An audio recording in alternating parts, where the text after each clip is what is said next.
এর জন্য বলা হয়েছে এই কাদিয়ানীদেরকে, যারা কাদিয়ানীরা অমুসলিম, এটা ডিসাইডেড একটা বিষয়, একদম ফাইনালি ডিসাইডেড। কাদিয়ানীরা অমুসলিম, এটাই বাস্তব। কাদিয়ানীদেরকে যারা অমুসলিম মনে করবে না, তার ঈমান থাকবে না, কারণ সে কোরআনের অপব্যাখ্যা করছে, কোরআনকে সব বিশ্বাস করছে না। কোরআন বলছে এরা মুসলমান নয়, আর আপনি বলছেন তারা মুসলমান। আপনি তো আল্লাহর হাবিবকে বিশ্বাস করেন নাই, আল্লাহর হাবিবকে শেষ নবী হিসেবে বিশ্বাস করছেন না, আপনি কোরআনকে অবিশ্বাস করছেন। কোরআন বলছেন যে রাসূল শেষ নবী, আল্লাহর হাবিব বলছেন আনা খাতামুন নাবিয়্যিন লা নাবিয়্যা বাদি, আমি শেষ নবী, আমার পরে আর কোনো নবী আসবে না। আল্লাহর হাবিবের কথা বলছেন, এরপরে আপনি বলছেন যে আরেকজন নবী। তাহলে আপনি আল্লাহর হাবিবকে মিথ্যা প্রতিপন্ন করছেন, কোরআনকে মিথ্যা প্রতিপন্ন করছেন, আল্লাহকে মিথ্যা প্রতিপন্ন করছেন। আপনাকে আমি কি করে মুসলমান বলবো? আপনি যে কাফের, এতে কোনো সন্দেহ আছে? কারোর যদি সন্দেহ থাকে তাহলে তার ঈমান নিয়ে সন্দেহ আছে, কারণ ঈমান থাকবে না যদি কাদিয়ানীদেরকে কাফের মনে না করেন। আপনারা মনে করবেন যে হুজুরা খালি কাদিয়ানীদের বিরুদ্ধে কেন কয়, কেন বলে, তার কারণ হলো এটা ভালো সূক্ষ্ম একটা বিষয়, ভালো করে মনে রাখতে হবে। মুআজ্জাজ মুহতারাম, সম্মানিত দ্বীনী ভাইয়েরা, আল্লাহ রাব্বুল আলামিনের দরবারে অগণিত শুকরিয়া, যিনি আমাদেরকে জুমার নামাজ আদায় করার জন্য মসজিদে সমবেত হওয়ার তৌফিক দান করেছেন। এজন্য সকলে আল্লাহর দরবারে শুকরিয়া আদায় করি, সকলে বলে আলহামদুলিল্লাহ। আমি মাঝে মধ্যে যে কথাটি বলে থাকি, মসজিদের দরজা সকলের জন্য খোলা থাকে, কিন্তু সবাই আসতে পারে না। পারে? আল্লাহ পাক যাদেরকে পছন্দ করেন, আল্লাহ পাক যাদেরকে ভালোবাসেন, তাদেরকেই শুধু আসার সুযোগ করে দেন। এজন্য মসজিদে আসতে পারাটা বুঝতে হবে যে আল্লাহ পাক আপনার উপর রহম করেছেন, আল্লাহ পাক আপনাকে ভালোবেসেছেন, তাই তার ঘরের মেহমান করে তার ঘরে নিয়ে এসেছেন, ঠিক না? আল্লাহ, কত মানুষ আছে আপনার চেয়ে আমার চেয়ে অনেক শক্তিশালী, আপনার চেয়ে আমার চেয়ে অনেক দুনিয়ার দিক থেকে অনেক বুদ্ধিমান, অর্থ আছে বেশি, শক্তি আছে বেশি, পাওয়ার আছে বেশি, কিন্তু তারপরেও এই জুমার দিনেও মসজিদে আসার সুযোগ তাদের হবে না। এরকম মানুষ আছে কিনা ভাই? আছে। আবার কিছু মানুষ আছে যারা মসজিদে আসতে চায় কিন্তু আসতে পারছে না, হয়তো বাসায় অসুস্থ হয়ে পড়ে আছে, অথবা হাসপাতালে অসুস্থ হয়ে পড়ে আছে। হ্যাঁ, মসজিদে আসতে মন চায় কিন্তু আসতে পারছে না অসুস্থতার কারণে, এরকমও আছে। আল্লাহ পাক এই উভয় শ্রেণী থেকে আমাদেরকে আলাদা করে বাছাই করে আমাদেরকে মসজিদে আসার যে সুযোগ করে দিলেন, এটা আল্লাহ পাকের অনেক বড় মেহেরবানি। এই জন্য আমরা অন্তরের অন্তঃস্থল থেকে আল্লাহর দরবারে শুকরিয়া আদায় করি, সকলে বলে আলহামদুলিল্লাহ। একবার আলহামদুলিল্লাহ বলার কি মর্যাদা জানেন? বিশ্বনবী সাল্লাল্লাহু আলাইহি ওয়াসাল্লামের উম্মতদেরকে আল্লাহ পাক এই মর্যাদা দান করবেন। জান্নাতের মধ্যে যারা জান্নাতি, তারা উপরে যারা থাকবে, দেখা যাচ্ছে যে তাদের উপরে যারা আছে তারা হাসতেছে, ওই হাসির ঝলক, হাসির আওয়াজ নিচতলার মানুষ শুনতে পাবে। তো এই নিচতলার মানুষগুলো বলবে যে এই যে যারা উপরে আছে হাসতেছে, এত আনন্দ, এত খুশি, তারা কারণটা কি?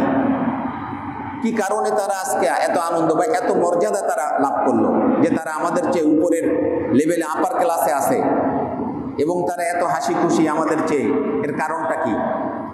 তখন ফেরেশতারা বলবে যে দেখেন, তাদের নামাজ আপনাদের নামাজ সমান, তাদের রোজা আর আপনাদের রোজা এটাও সমান, সব কিছু আমল যা ছিল সব সমান সমান, কিন্তু তারা দুনিয়াতে একবার আলহামদুলিল্লাহ বেশি বলেছিল, এই জন্য আল্লাহ পাক তাদের মর্যাদা এত বৃদ্ধি করে দিয়েছেন। একবার আলহামদুলিল্লাহ বলার ফজিলত কত বেশি, এর দ্বারা আমরা বুঝতে পারি। এই জন্য আমরা যখনই সুযোগ পাবো, যখনই সময় পাবো, এই তাসবিহগুলো বেশি বেশি পড়বো। সুবহানাল্লাহ, আলহামদুলিল্লাহ, লা ইলাহা ইল্লাল্লাহ, আল্লাহু আকবার। পারবো না ভাই? আল্লাহ আমাদের সকলকে তৌফিক দান করুন। রবিউল আউয়াল মাস, আমরা আলোচনা করতেছিলাম প্রিয় নবী মুহাম্মদ রাসূলুল্লাহ সাল্লাল্লাহু আলাইহি ওয়াসাল্লামের সম্পর্কে। গত সপ্তাহে আমরা আলোচনা করেছি নবী সাল্লাল্লাহু আলাইহি ওয়াসাল্লামের মর্যাদা সম্পর্কে। এমনই এক বিষয় যেটা আলোচনা করা শুরু আছে তো শেষ নেই, আলোচনা করে শেষ করা যাবে না। বিশ্বনবীর মর্যাদা এত বেশি। তো আমরা আজকে আলোচনা করব যে বিশ্বনবী সাল্লাল্লাহু আলাইহি ওয়াসাল্লামের কিছু হক আছে আমাদের উপরে, আর আমাদের কিছু দায়িত্ব আছে রাসূল পাক সাল্লাল্লাহু আলাইহি ওয়াসাল্লামের উপরে। সেগুলো নিয়ে আমরা ধারাবাহিকভাবে ইনশাআল্লাহ আলোচনা করব। এটা হক বলা হয়, হুকুকুল মুস্তাফা সাল্লাল্লাহু আলাইহি ওয়াসাল্লাম। আল্লাহর যেমন হক আছে, মা বাবার হক আছে, সন্তানের হক আছে, স্ত্রীর হক আছে, স্বামীর হক আছে, আত্মীয় স্বজনের হক আছে, পাড়া প্রতিবেশীর যেমন হক আছে, রসুল পাক সাল্লাল্লাহু আলাইহি ওয়াসাল্লামেরও হক আছে। কথা বোঝা গেছে? রসুলের হক আমাদের উপরে, আর আমাদের দায়িত্ব হলো রসুল সাল্লাল্লাহু আলাইহি ওয়াসাল্লামের উপরে। কথাটাকে আমরা বুঝতে পেরেছি? আপনার পিতামাতার হক আপনার উপরে, আর আপনার দায়িত্ব হলো পিতামাতার উপরে। ঠিক তদ্রূপ রসুল পাক সাল্লাল্লাহু আলাইহি ওয়াসাল্লামের হক আমাদের উপরে, আর আমাদের সে দায়িত্ব রয়েছে রসুল পাক সাল্লাল্লাহু আলাইহি ওয়াসাল্লামের উপরে। দায়িত্বগুলো কি? সেই দায়িত্ব নিয়ে আমরা আলোচনা করব। আমাদের দায়িত্ব হলো কমপক্ষে 5টা, মোটা দাগে কয়টা? আর এই 5টাই হলো রসুলের হক আমাদের উপরে। 1 নম্বর হলো রসুল পাক সাল্লাল্লাহু আলাইহি ওয়াসাল্লামের উপরে ঈমান আনা। 2 নম্বর হলো রসুল পাক সাল্লাল্লাহু আলাইহি ওয়াসাল্লামকে মহাব্বত করা। 3 নম্বরে রসুলের আনুগত্য করা। 4 নম্বরে রসুল পাক সাল্লাল্লাহু আলাইহি ওয়াসাল্লামের মান ইজ্জতের হেফাজত করা। 5 নম্বরে রসুল পাক সাল্লাল্লাহু আলাইহি ওয়াসাল্লামের উপরে দুরূদ শরীফ পাঠ করা। মোটা দাগে এই 5টি হক রয়েছে। আমরা ইনশাআল্লাহ ধারাবাহিকভাবে এটা আলোচনা করব। রসুল পাক সাল্লাল্লাহু আলাইহি ওয়াসাল্লামের প্রতি ঈমান আনা কেন জরুরি? ভালো করে মনে রাখবেন, রসুল পাক সাল্লাল্লাহু আলাইহি ওয়াসাল্লাম যেদিন প্রথম ওহী প্রাপ্ত হলেন, সেই থেকে নিয়ে কিয়ামত পর্যন্ত আগত সমস্ত মানুষ রসুল পাক সাল্লাল্লাহু আলাইহি ওয়াসাল্লামের উম্মত। সমস্ত মানুষ, ইহুদি হোক, নাসারা হোক, মুসলমান হোক, মুশরিক হোক, সবাই রসুলের উম্মত। কথাটাকে বোঝাতে পেরেছি? এই উম্মতদের মধ্যে 2 শ্রেণী আছে। একটা হলো উম্মতে ইজাবি, আর একটা হলো দাওয়াতি। যারা ইসলাম গ্রহণ করেছে তারা হলো উম্মতে ইজাবাত বলা হয়। ইজাবাত হলে তারা এই ইজাবাতটাকে গ্রহণ করেছে, আল্লাহ রসুল দাওয়াত দিয়েছেন আর এরা গ্রহণ করেছে, এটাকে উম্মতে ইজাবি বলা হয়। হ্যাঁ, আর একটা হলো উম্মতে দাওয়াতি, তাদের কাছে দাওয়াত পৌঁছাইছে কিন্তু তারা গ্রহণ করে নাই। সবাই উম্মত। রসুল পাক সাল্লাল্লাহু আলাইহি ওয়াসাল্লাম যে সমগ্র মানব জাতির রসুল, এ ব্যাপারে আল্লাহ পাক কোরআনে ঘোষণা করেছেন। বলছেন, কুল, হে রসুল আপনি বলে দিন, ইয়া আইয়ুহান নাস, হে মানব সম্প্রদায়, ইন্নী রাসূলুল্লাহি ইলাইকুম জামিআ, আমি তোমাদের সকলের জন্য, কিয়ামত পর্যন্ত আগত সমস্ত মানুষের জন্য রসুল এবং নবী হিসেবে প্রেরিত হয়েছি। এই জন্য সমস্ত মানুষের রসুল তিনি, সমস্ত মানব জাতির নবী তিনি। কেউ গ্রহণ করেছে, কেউ গ্রহণ করে নাই। এমনকি রসুল পাক সাল্লাল্লাহু আলাইহি ওয়াসাল্লামের চাচা, আপন চাচা আবু তালিব, তিনিও গ্রহণ করতে পারেন নাই, ঠিক না? যার কারণে তিনিও জান্নাতি হতে পারবেন না। এটা স্পষ্ট হাদিস দ্বারা প্রমাণিত এবং কোরআনুল কারীমের আয়াত রয়েছে। আমি সেদিকে আলোচনা করতে চাচ্ছি না। তাহলে রসুল পাক সাল্লাল্লাহু আলাইহি ওয়াসাল্লামের উম্মত হিসাবে আমাদের প্রথম দায়িত্ব হলো রসুল পাক সাল্লাল্লাহু আলাইহি ওয়াসাল্লামের উপরে ঈমান আনা, বিশ্বাস স্থাপন করা। হ্যাঁ, এই বিশ্বাস স্থাপন করা, এটা হলো আমাদের প্রথম দায়িত্ব আর রসুলের প্রথম হক। আমরা আজকে এইটার উপর আলোচনা করব ইনশাআল্লাহ। আমা তাওফীকি ইল্লা বিল্লাহ। আল্লাহ রাব্বুল আলামিন কোরআনুল কারীমের মধ্যে আমাদেরকে আদেশ করছেন যে فآمنوا بالله ورسوله والنور الذي أنزلنا والله بما تعملون خبير। فآمنوا بالله ورسوله, এটা সূরা তাগাবুনের 8 নম্বর আয়াত। আল্লাহ বলছেন, তোমরা আল্লাহকে বিশ্বাস করো, আল্লাহর উপরে বিশ্বাস স্থাপন করো। ফাআমিনু বিল্লাহ, আল্লাহর উপরে ঈমান আনো। ওয়া রাসূলিহি, আর রাসূলের উপর ঈমান আনো। এই রাসূল হলেন মুহাম্মদ রাসূলুল্লাহ সাল্লাল্লাহু আলাইহি ওয়াসাল্লাম। নূরিল্লাযী আনজালনা, আর রসুলের উপরে যে নূর আমি অবতীর্ণ করি, এই নূর হলো কোরআনুল কারীম। নূর কি ভাই? কোরআনের এক নাম হলো নূর। এটা মানুষকে অন্ধকার থেকে আলোর পথ দেখায়, এই জন্য এটার নাম হলো নূর। আল্লাহ বলছেন, কিতাবুন আনজালনাহু ইলাইকা লিতুখরিজান নাসা মিনাজ জুলুমাতি ইলান নূর। কিতাবুন আনজালনাহু ইলাইকা, আমি আপনার উপরে কিতাব অবতীর্ণ করেছি। কেন? লিতুখরিজান নাসা মিনাজ জুলুমাতি ইলান নূর, এই কিতাবের মাধ্যমে যেন আপনি মানুষকে অন্ধকার থেকে আলোর পথ দেখাতে পারেন। এই জন্য কোরআনের এক নাম কি ভাই? নূর। মনে থাকবে তো? নূর মানে আলো। এই আলো দ্বারা আমরা আলোকিত হয়েছি। গোটা মানবতা, গোটা মানব জাতি এই নূর দ্বারা আলোকিত হয়েছে, কোরআনের নূর দ্বারা। আল্লাহ বলছেন যে ঈমান আনো আল্লাহর উপরে, রসুলের উপরে, এবং রসুলের উপরে যে নূর অবতীর্ণ হয় অর্থাৎ কোরআনুল কারীম, এটার উপরে ঈমান আনো, এগুলোকে বিশ্বাস করো, এগুলোর উপরে বিশ্বাস স্থাপন করো। এই জন্য রসুল পাক সাল্লাল্লাহু আলাইহি ওয়াসাল্লামের উপরে বিশ্বাস স্থাপন করা আমাদের প্রথম দায়িত্ব, আর এটা রসুল সাল্লাল্লাহু আলাইহি ওয়াসাল্লামের প্রথম হক। আমাদের উপরে, গোটা মানব জাতির উপরে। কিয়ামত পর্যন্ত আগতম প্রত্যেক মানব জাতির প্রথম দায়িত্ব হলো রাসূল পাক সাল্লাল্লাহু আলাইহি ওয়াসাল্লামকে বিশ্বাস করা।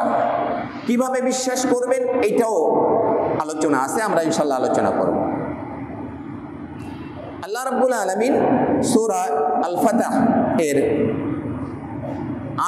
8 এবং 9 নম্বর আয়াতে বলছেন যে ইন্না আরসালনাকা শাহিদা ওয়া মুবাশশিরা ওয়া নাযীরা, হে রাসূল আপনাকে আমি প্রেরণ করেছি সাক্ষ্যদাতা, সুসংবাদদাতা এবং সতর্ককারী হিসাবে। আপনাকে দুনিয়াতে আমি প্রেরণ করেছি কি কারণে? সাক্ষ্যদাতা, আপনি সাক্ষ্য দিবেন। পূর্বেকার যত নবী রাসূল পৃথিবীতে এসেছিলেন তাদের উম্মতদের ব্যাপারে রাসূল পাক সাল্লাল্লাহু আলাইহি ওয়াসাল্লাম সাক্ষ্য দিবেন, সাক্ষ্যদাতা। আর সুসংবাদদাতা, তিনি জান্নাতীদের জন্য সুসংবাদদাতা, যারা ঈমানদার তাদের জন্য জান্নাতের সুসংবাদ দিয়েছেন, তাই না? আর সতর্ককারী, যারা ঈমান আনে নাই তাদেরকে তিনি বারবার সতর্ক করেছেন, বারবার সতর্ক করেছেন। এজন্য আল্লাহ বলছেন যে রাসূল আপনাকে আমি দুনিয়াতে প্রেরণ করেছি সাক্ষ্যদাতা, সুসংবাদদাতা এবং সতর্ককারী রূপে। এখন আমাদের দায়িত্ব কি? এর পরের আয়াতে আল্লাহ বলছেন যে লিতুমিনু বিল্লাহি ওয়া রাসূলিহি ওয়া তুআজ্জিরুহু ওয়া তুওয়াক্কিরুহু ওয়া তুসাব্বিহুহু বুকরাতাও ওয়া আসীলা। আমি এই কারণে আল্লাহর হাবিবকে প্রেরণ করেছি যে তিনি সাক্ষ্যদাতা, সুসংবাদদাতা, সতর্ককারী। আর তোমরা কি করবে? লিতুমিনু বিল্লাহি ওয়া রাসূলিহি, তোমরা আল্লাহ এবং তার রাসূলকে বিশ্বাস করবে, তাদের উপরে বিশ্বাস স্থাপন করবে, ঈমান আনবে। লিতুমিনু বিল্লাহি ওয়া রাসূলিহি ওয়া তুআজ্জিরুহু ওয়া তুওয়াক্কিরুহু, শুধু ঈমান আনলে হবে না, রাসূল সাল্লাল্লাহু আলাইহি ওয়াসাল্লামকে তোমরা সাহায্য করবে, সর্বতভাবে সাহায্য করবে। এখন তো রাসূল দুনিয়াতে নাই, চলে গেছেন, কি সাহায্য করবেন? রাসূলের আদর্শ বাস্তবায়নের জন্য আপনার সাহায্য থাকতে হবে প্রতি মুহূর্তে, সব সময়। রাসূল যে আদর্শ নিয়ে এসেছিলেন ওটাকে নিজের জীবনে, পারিবারিক জীবনে, সামাজিক জীবনে, সর্বত্র এটাকে বাস্তবায়ন করার জন্য আপনার সেই সাহায্য করতে হবে। আল্লাহ আদেশ করছেন লিতুমিনু বিল্লাহি ওয়া রাসূলিহি, প্রথম দায়িত্ব হলো আল্লাহ এবং তার রাসূলের উপর ঈমান আনা। 2 নম্বর হলো রাসূলকে সাহায্য করা, ওয়া তুআজ্জিরুহু, রাসূল পাক সাল্লাল্লাহু আলাইহি ওয়াসাল্লামকে সম্মান করা, সর্বোচ্চ সম্মান। কারণ আল্লাহ রাব্বুল আলামিন রাসূলকে সর্বোচ্চ সম্মান দিয়েছেন, আপনিও সর্বোচ্চ সম্মান দিবেন। আল্লাহ রাব্বুল আলামিন স্রষ্টা, আর সবকিছু তার সৃষ্টি। সৃষ্টি জগতের মধ্যে সবার উপরে যার সম্মান, তিনি হলেন কে? আপনার নবী, আমার নবী, দয়ার নবী, বিশ্বনবী মুহাম্মদ রাসূলুল্লাহ সাল্লাল্লাহু আলাইহি ওয়াসাল্লাম। এই সম্মানটা আপনাকে দিতে হবে, তার চেয়ে বেশি সম্মান আপনি কাউকে দিতে পারবেন না, তিনি সবচেয়ে সম্মানিত। এই 2টা কাজ। এরপর আল্লাহ বলেন ওয়াতুসাব্বিহুহু বুকরাতাও ওয়া আসীলা, আর সকাল সন্ধ্যা তোমরা আল্লাহর তাসবিহ পাঠ করবে। সুতরাং আল্লাহ রাসূল সাল্লাল্লাহু আলাইহি ওয়াসাল্লামের উপরে ঈমান আনার ব্যাপারে আল্লাহ পাক এই ব্যাপারে আমাদেরকে বারবার আদেশ করেছেন। আমরা যদি সূরা আল আরাফের 158 নম্বর আয়াত দেখি, এখানে আল্লাহ বলছেন যে ফাআমিনু বিল্লাহি ওয়া রাসূলিহিন নাবিয়্যিল উম্মিয়্যিল্লাযী ইউমিনু বিল্লাহি ওয়া কালিমাতিহি ওয়াত্তাবিউহু লাআল্লাকুম তাহতাদুন। এখানে আল্লাহ আদেশ করছেন ফাআমিনু বিল্লাহি ওয়া রাসূলিহি, তোমরা আল্লাহ এবং তার রাসূলের উপরে বিশ্বাস স্থাপন করো, হ্যাঁ, ঈমান আনো, বিশ্বাস স্থাপন করো। এই যে রাসূলের উপরে ঈমান আনার ব্যাপারে বারবার আমাদেরকে তাকিদ করছেন। ফাআমিনু বিল্লাহি ওয়া রাসূলিহি আন-নাবী আল উম্মি, বলছেন ওই রাসূলের উপর ঈমান আনো যিনি নবী এবং উম্মি। তিনি কি? নবী এবং উম্মি। এই কথাটা মাথার মধ্যে ভালো করে রাখেন, সেটা হলো প্রত্যেক রাসূল নবীও রাসূলও, কথা বোঝা গেছে? কিন্তু প্রত্যেক নবী রাসূল নন। কথাটা হলো প্রত্যেক রাসূল নবীও রাসূলও, কিন্তু প্রত্যেক নবী রাসূল নন। কথাটা মনে থাকবে তো? একজন লোক এমএ পাস হলে তার মানে কি? সে বিএ পাসও করেছে, আইএ পাসও করেছে, ঠিক কি না? এমএ পাস বললে তার মধ্যে matric pass, IA pass, BA pass সব চলে আসবে। কিন্তু এক ব্যক্তি বিএ পাস, যদি বলা হয়নি বিএ পাস, তাহলে সে এমএ পাস না, ঠিক কি না?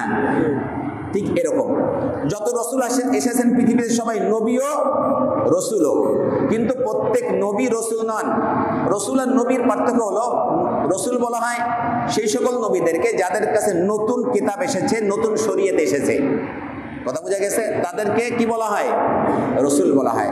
আর নবী বলা হয় হলো যাদের কাছে নতুন কিতাব আসে নাই, নতুন শরীয়ত আসে নাই, বরং আগেকার রাসূলের শরীয়ত তারা কি করেছেন? দাওয়াত দিয়েছেন।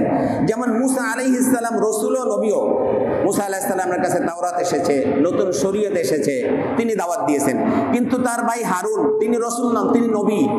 হারুন আলাইহিস সালামের কাজ কি ছিল? তিনি মুসা আলাইহিস সালামের কাছে যে কিতাব এসেছে, শরীয়ত এসেছে, এইটারই দাওয়াত তিনি দিয়েছেন। কথা কি ক্লিয়ার? এটা মনে রাখবেন সারা জীবন, এবং পরবর্তী আলোচনা এটা দরকার হবে, এই জন্য আমি ক্লিয়ার করলাম। তো আল্লাহ রাব্বুল আলামিন বলছেন যে এমন এক নবী যিনি উম্মি, এই নবীর উপরে তোমার ঈমান আনো। ফাআমিনু বিল্লাহি ওয়া রাসূলিহি আন-নাবিয়্যিল উম্মি আল্লাযী ইউমিনু বিল্লাহি ওয়া কালিমাতিহি, যিনি নিজে আল্লাহর উপর ঈমান এনেছেন এবং আল্লাহর পক্ষ থেকে যে কালিমা কোরআন তার উপরে অবতীর্ণ হয়েছে এটাকেও তিনি বিশ্বাস করেন, এটার উপরে তিনি ঈমান এনেছেন। তাহলে আন-নাবিয়্যিল উম্মি আল্লাযী ইউমিনু বিল্লাহি ওয়া কালিমাতিহি ওয়াত্তাবিউহু, এরপর আল্লাহ বলেন তোমরা রাসূলের আনুগত্য করো, ঈমান আনো আর তার আনুগত্য করো, লাআল্লাকুম তাহতাদুন, তাহলে তোমরা হেদায়েত পেয়ে যাবে। কথা স্পষ্ট, রাসূলের উপর ঈমান আনো, জীবনের প্রত্যেকটা ক্ষেত্রে রাসূলের আনুগত্য করো, তাহলে তুমি হেদায়েত পেয়ে যাবে। আল্লাহু আকবার, সহজ কথা। সুতরাং রাসূল পাক সাল্লাল্লাহু আলাইহি ওয়াসাল্লামের উপরে ঈমান আনাটা আমাদের জন্য কি জরুরি। রাসূল পাক সাল্লাল্লাহু আলাইহি ওয়াসাল্লামের উপরে ঈমান আনা এতটাই জরুরি, ঈমান আনার ব্যাপারে কয়টা কথা বলা হয়েছে? 6টা। কয়টা? 6টা কথা বলা হয়েছে। আমরা কি বলে আমানতু বিল্লাহ ওয়া মালাইকাতিহি, আল্লাহর উপরে বিশ্বাস স্থাপন করলাম, তার ফেরেশতাদের উপরে বিশ্বাস স্থাপন করলাম, তাই না? ওয়া কুতুবিহি, তিনি যত কিতাব প্রেরণ করেছেন সেগুলোর উপরে বিশ্বাস স্থাপন করলাম। ওয়া রুসুলিহি, তিনি যত রাসূল পৃথিবীতে পাঠিয়েছেন সবার উপরে বিশ্বাস স্থাপন করলাম। ওয়াল ইয়াউমিল আখিরি, এবং পরকাল যে হবে, আমাদেরকে পুনরুত্থান করা হবে, এই ব্যাপারে আমরা বিশ্বাস স্থাপন করলাম। করি কিনা এটা? ওয়াল কদরি খাইরিহি ওয়া শাররিহি মিনাল্লাহি তাআলা, আর একটা হলো আমার জীবনের ভালো মন্দ যেটাই হোক না কেন কার পক্ষ থেকে হয়? আল্লাহর পক্ষ থেকে হয়। এই 6টা জিনিসের উপর বিশ্বাস স্থাপন করা। ওয়াল কদরি খাইরিহি, আর আমরা শেষে বলি ওয়া শাররিহি মিনাল্লাহি তাআলা, হ্যাঁ, ওয়া শাররিহি মিনাল্লাহি তাআলা। ওয়াল বা'সি বাদাল মাউত, আর একটা বলি ওয়াল বা'সি বাদাল মাউত, মৃত্যুর পরে পুনরুত্থান, ওইটা তো আখিরাতের মধ্যে আছে। এই জন্য এই 6টা হলো মৌলিক বিষয়। ইমাম আবু হানিফা রাহমাতুল্লাহ আলাইহি বলছেন ঈমানের যে 6টা শাখা আছে এর মধ্যে সবচেয়ে গুরুত্বপূর্ণ শাখা হলো রাসূল পাক সাল্লাল্লাহু আলাইহি ওয়াসাল্লামের উপরে বিশ্বাস স্থাপন করা। এই 6টার মধ্যে সবচেয়ে গুরুত্বপূর্ণ শাখা হলো রাসূল পাক সাল্লাল্লাহু আলাইহি ওয়াসাল্লামের উপরে বিশ্বাস স্থাপন করা। ভালো করে খেয়াল করবেন, এটা ঈমানের প্রশ্ন। এখানে যদি ঘাটতি থাকে আপনার সমস্ত আমল বরবাদ হয়ে যাবে। কেন তিনি এই কথা বললেন যে এই 6টির মধ্যে এইটা সবচেয়ে গুরুত্বপূর্ণ? কেন? কারণ রাসূল পাক সাল্লাল্লাহু আলাইহি ওয়াসাল্লামের উপরে যদি কেউ বিশ্বাস স্থাপন করে, ঈমান আনে, তাহলে বাকি 5টাও সে বিশ্বাস করবে। কথা বোঝা গেছে? আল্লাহকেও বিশ্বাস করবে, কোরআনকেও বিশ্বাস করবে, পরকালকেও বিশ্বাস করবে। এই 6টা, আর যে 5টা আছে, এই 5টার মেসেজ আমাদেরকে কে শুনিয়েছে? রাসূল সাল্লাল্লাহু আলাইহি ওয়াসাল্লাম শুনিয়েছেন। আর 5টার খবর আমাদেরকে কে দিয়েছে? আল্লাহর হাবিব দিয়েছেন। সুতরাং আল্লাহর হাবিবকে যদি কেউ বিশ্বাস করে, তার উপরে যদি কেউ ঈমান আনে, অটোমেটিকলি ওই 5টাকে তারা বিশ্বাস করবে। দেখেন, আরবের কাফেররা আল্লাহকে কিন্তু বিশ্বাস করতো। আরবের মুশরিকরা যারা দেবদেবীর পূজা করত, বাইতুল্লাহতে 360টা মূর্তি স্থাপন করেছিল, তারাও কিন্তু আল্লাহকে বিশ্বাস করত। কিন্তু আল্লাহ যে এক, এই কথা বিশ্বাস করত না। আল্লাহর সাথে আরো অনেককে অংশীদার সাব্যস্ত করতো, এই জন্যই তারা কাফের। আর এটা হলো দুনিয়ার সবচেয়ে বড় গুনাহ। আল্লাহর সাথে অন্য কাউকে অংশীদার সাব্যস্ত করা, এটা দুনিয়ার সবচেয়ে বড় গুনাহ। কথা বোঝা গেছে? আর এটাই তারা মুশরিকরা করত। আমি একথা বলতে চাচ্ছি যে মুশরিকরাও কিন্তু আল্লাহকে বিশ্বাস করত, আল্লাহর উপর তাদের ঈমান ছিল, কিন্তু রাসূলের উপর ঈমান ছিল না। আর এই কারণেই তারা কাফের। রাসূলের উপর ঈমান না থাকার কারণেই তারা কি হয়েছে? কাফের হয়েছে। যদি তারা রাসূল সাল্লাল্লাহু আলাইহি ওয়াসাল্লামকে বিশ্বাস করত, রাসূল পাক সাল্লাল্লাহু আলাইহি ওয়াসাল্লামের উপর ঈমান আনতো, তাহলে তারা মুসলমান হয়ে যেত। তাহলে তারা পরকালকে বিশ্বাস করত, কোরআনকে বিশ্বাস করত। আর রাসূল পাক সাল্লাল্লাহু আলাইহি ওয়াসাল্লামের উপরে ঈমান না আনার কারণে তারা কোরআনকেও বিশ্বাস করে নাই, তারা পরকালকে বিশ্বাস করে না, তারা ফেরেশতা, জাহান্নাম, জান্নাত এগুলো কিছুই বিশ্বাস করত না। এই জন্য ঈমানের সবচেয়ে গুরুত্বপূর্ণ বিষয় হলো রাসূল পাক সাল্লাল্লাহু আলাইহি ওয়াসাল্লামের উপরে বিশ্বাস স্থাপন করা। আমরা যদি সূরা আন-নিসার একটা আয়াত 136 নম্বর আয়াতটা দেখি, তাহলে আরো স্পষ্ট হয়ে যাবে। এখানে আল্লাহ রাব্বুল আলামিন আমাদেরকে বলছেন, ইয়া আইয়ুহাল্লাযীনা আমানু আমিনু বিল্লাহি ওয়া রাসূলি, হে ঈমানদারগণ। এখানে ঈমানদারদেরকে লক্ষ্য করে আল্লাহ বলছেন, ঈমানদার যারা তাদেরকে লক্ষ্য করে বলছেন, কাফেরদেরকে নয়, আপনাকে আমাকে। যারা ঈমান এনেছি আমরা এই 6টা বিষয়ের উপর ঈমান এনেছি তাদেরকে আবার আল্লাহ লক্ষ্য করে বলছেন ইয়া আইয়ুহাল্লাযীনা আমানু, হে ঈমানদারগণ, আমিনু বিল্লাহি ওয়া রাসূলি, আল্লাহ এবং তার রাসূলকে বিশ্বাস করো। বিশ্বাসীদেরকে আবার বলতেছেন আল্লাহ এবং তার রাসূলের উপর বিশ্বাস স্থাপন করো। এটার কারণ কি? কারণ আছে, আমি আলোচনা করব ইনশাআল্লাহ। আমিনু বিল্লাহি ওয়া রাসূলিহি বলছেন ইয়া আইয়ুহাল্লাযীনা আমানু আমিনু বিল্লাহি ওয়া রাসূলিহি ওয়াল কিতাবিল্লাযী নাযালা আলা রাসূলিহি, রাসূল সাল্লাল্লাহু আলাইহি ওয়াসাল্লামের উপর যে কিতাব অবতীর্ণ হয়েছে এইটাকেও বিশ্বাস করো। ওয়াল কিতাবিল্লাযী আনজালা মিন ক্বাবলু, আর রাসূল পাক সাল্লাল্লাহু আলাইহি ওয়াসাল্লামের আগে যত কিতাব অবতীর্ণ হয়েছে এগুলোকে বিশ্বাস করো। এর আগে কয়খান কিতাব অবতীর্ণ হয়েছে ভাই? 103 খানা। কয়খানা? 103 খানা। 100 সহিফা, আর বড় কিতাব হলো কয়খান? 3 খান। তাওরাত, জবুর, ইনজিল, এটা পূর্বে। আর আরেকটা হলো কোরআনুল কারীম। 4টা হলো বড় কিতাব, 100 হলো সহিফা, এই মোট 104 খানা কিতাব। আমরা মুসলমানরা সবগুলোকে বিশ্বাস করি কিনা? এর একটাকেও যদি আপনি অবিশ্বাস করেন তাহলে আপনি মুমিন নয়। সবগুলোকে বিশ্বাস করতে হবে। আল্লাহ আদেশ করেছেন, আমরা বিশ্বাস করি যত কিতাব পৃথিবীতে এসেছে আল্লাহর পক্ষ থেকে, সমস্ত কিতাব সত্য আল্লাহর পক্ষ থেকে এসেছে। যদিও পরবর্তীতে ইহুদিরা, নাসারারা তাওরাত এবং ইনজিলকে পরিবর্তন করে ফেলেছে, তাদের স্বার্থে তারা কাটছাট করেছে, তারা পরিবর্তন করেছে। একমাত্র কোরআনুল কারীম, যেটার হেফাজতের দায়িত্ব আল্লাহ নিয়েছেন, এইটাকেও পরিবর্তন করতে পারে নাই। কিয়ামত পর্যন্ত এটার পরিবর্তন কেউ করতেও পারবে না। একটা জের জবর পর্যন্ত কেউ পরিবর্তন করতে পারবে না, কারণ এইটার হেফাজতের দায়িত্ব আল্লাহ নিয়েছেন। আল্লাহ বলছেন ইন্না নাহনু নাযালনা যিকরা ওয়া ইন্না লাহু লাহাফিজুন, এই কোরআন এটা আমি অবতীর্ণ করেছি আর এটার হেফাজত আমি করব। আল্লাহু আকবার। সুতরাং যত রসুল আমাদের আগে এসেছেন আমরা সব রসুলকে বিশ্বাস করি কিনা? আপনি ঈসা আলাইহিস সালামকে রসুল হিসেবে বিশ্বাস করেন না? মুসা আলাইহিস সালামকে করেন না? যদি না করেন তাহলে আপনি কাফের, আপনি মুমিন নয়। আর এখানেই হলো মুসলমান আর ইহুদি কাফেরদের সাথে পার্থক্য। কারণ ইহুদিরা ঈসা আলাইহিস সালামকে বিশ্বাস করে না, মুহাম্মদ সাল্লাল্লাহু আলাইহি ওয়াসাল্লামকে বিশ্বাস করে না। খ্রিস্টানেরা মুহাম্মদ সাল্লাল্লাহু আলাইহি ওয়াসাল্লামকে নবী হিসেবে, রসুল হিসেবে বিশ্বাস করে না, কিন্তু আমরা সবাইকে বিশ্বাস করি। ইহুদিরা ইনজিলকে, কোরআনকে কিতাব হিসেবে, আল্লাহর কিতাব হিসেবে বিশ্বাস করে না। যদি বিশ্বাস করতো তাহলে তারা ঈমান আনতো। হ্যাঁ, খ্রিস্টানেরা কোরআনকে আল্লাহর কিতাব হিসেবে বিশ্বাস করে না, যদি করতো তাহলে ঈমান আনতো। পার্থক্যটা বুঝতে পেরেছেন? মুসলমান, ঈমানদার আর বেঈমানের পার্থক্য হলো এখানে।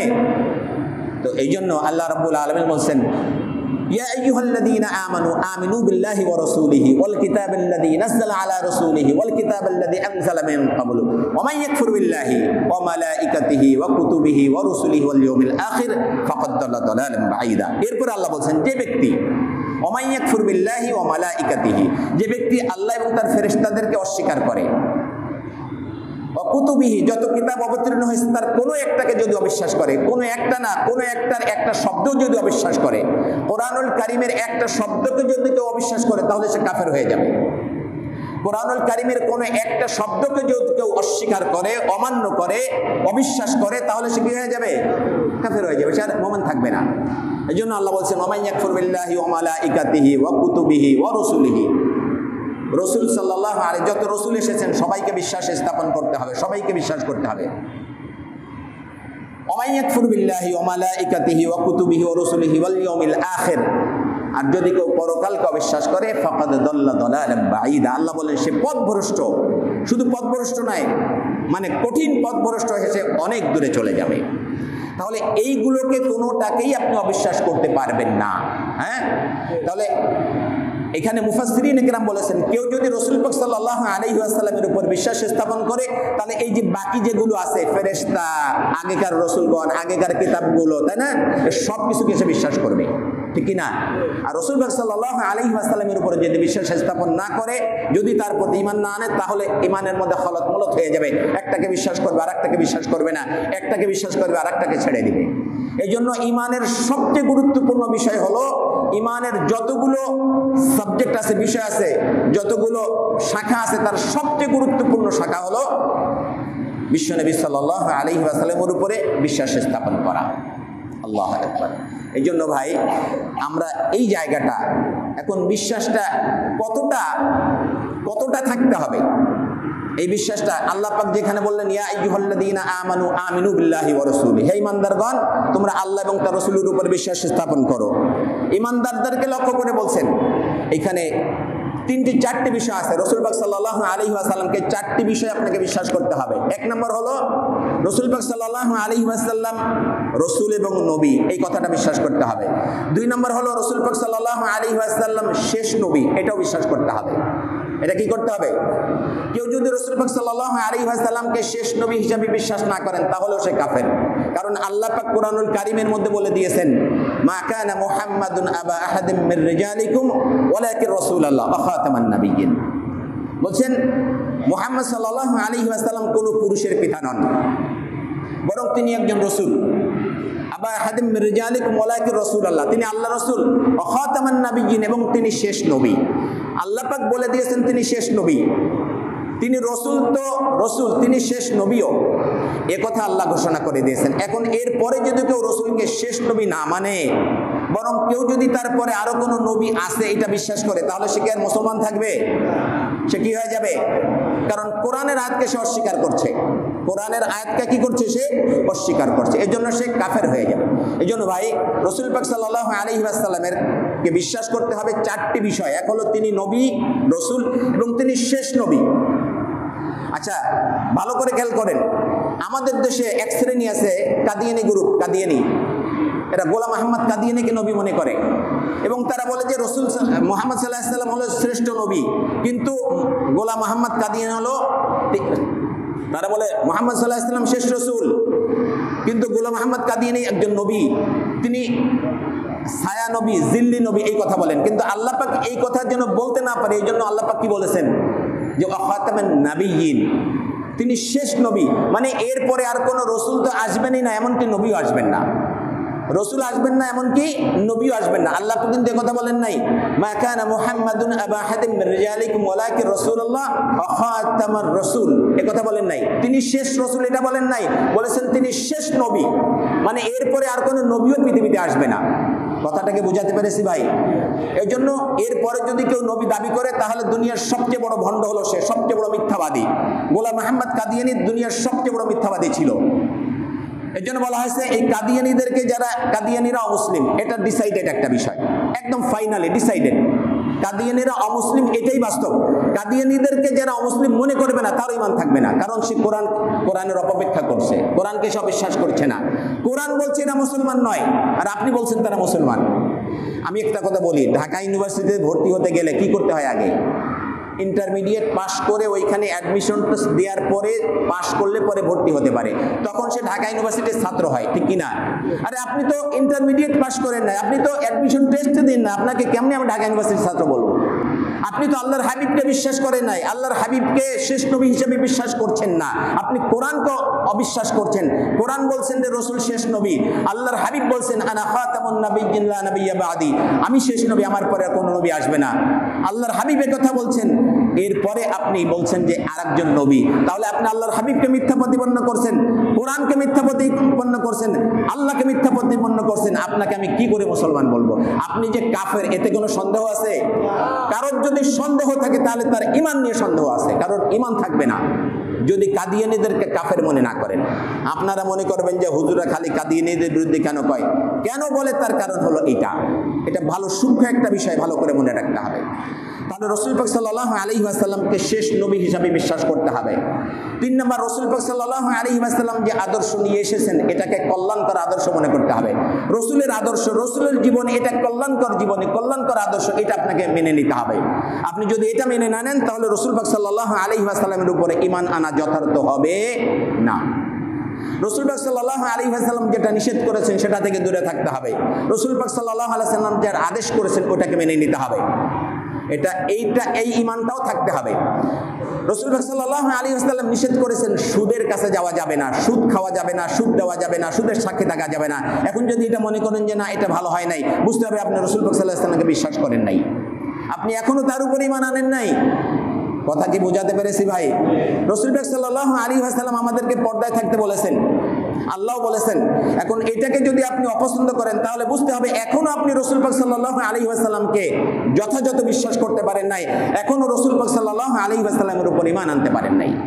আর একটা বিষয় বিশ্বাস করতে হবে, সেটা হলো রাসূল সাল্লাল্লাহু আলাইহি ওয়াসাল্লাম মাসুম, বেগুনাহ। আল্লাহ বলছেন যে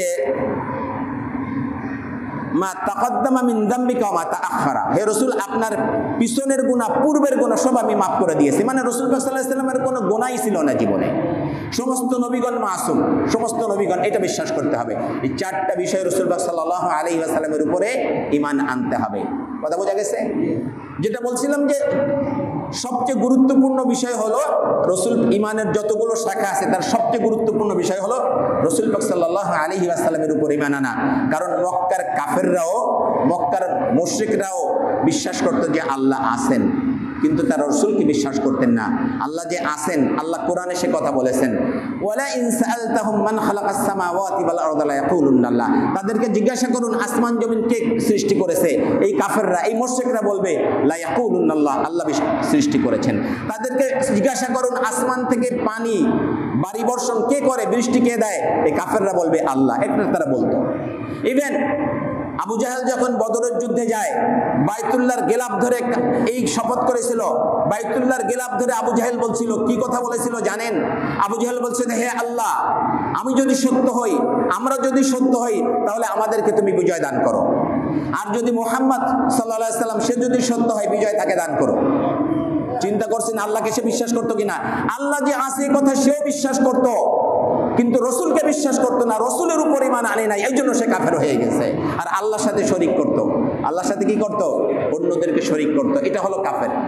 সুতরাং রাসূল পাক সাল্লাল্লাহু আলাইহি ওয়াসাল্লামকে বিশ্বাস করতে হবে শেষ নবী হিসেবে। কথা বোঝা গেছে? রাসূল পাক সাল্লাল্লাহু আলাইহি ওয়াসাল্লামকে যারা বিশ্বাস করবে না তারা যে কাফের, এ কথা আমি বলি নাই ভাই, আল্লাহ কোরআনে ডিক্লেয়ার করেছেন।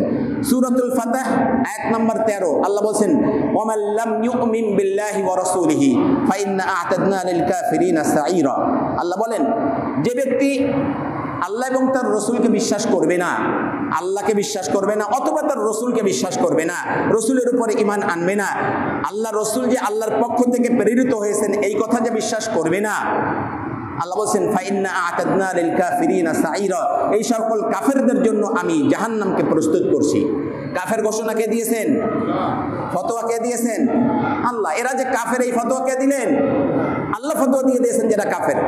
আল্লাহ বলছেন এই সকল কাফেরদের জন্য আমি জাহান্নাম প্রস্তুত করছি, যারা আমার রসুলকে রসুল হিসাবে বিশ্বাস করে না, যারা আমার রসুলকে আমার পক্ষ থেকে তিনি এসেছেন হক রসুল এটা বিশ্বাস করবে না, তাদের জন্য আমি জাহান্নামকে প্রস্তুত করতেছি।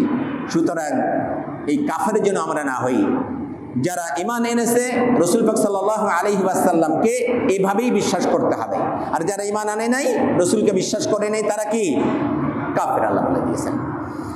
এই জন্য আল্লাহর হাবিবের আর একটা হাদিস আসছে, হাদিসটি সহিহ মুসলিমে উল্লেখ করা হয়েছে, আবু হুরায়রা রাদিয়াল্লাহু আনহু থেকে বর্ণিত।